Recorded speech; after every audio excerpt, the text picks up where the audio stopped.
बताई कैसे ये बाबा आई देव घर में। बताई कैसे ये बाबा आई देव घर में। पियाजी रहेला सुनो ये सखी उहो तो बहर में, उहो तो बहर में। बताई कैसे ये बाबा आई देव घर में।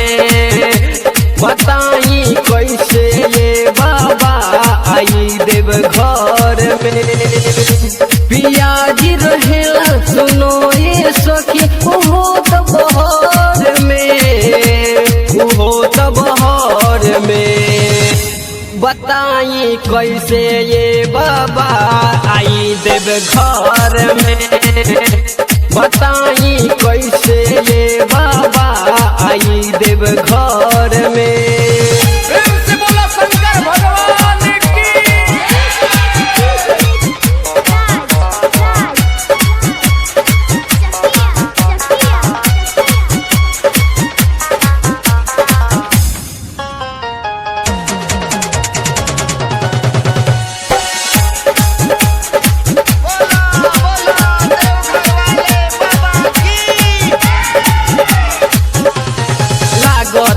असोह सुनिए बाबा आयु न पिया के संग हो, संग हो।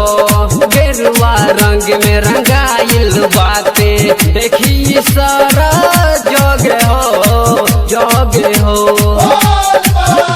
सावन में देव घर बाबा के दर्शन कि धन होई हमरो जीवन, कि धन होई हमरो जीवन।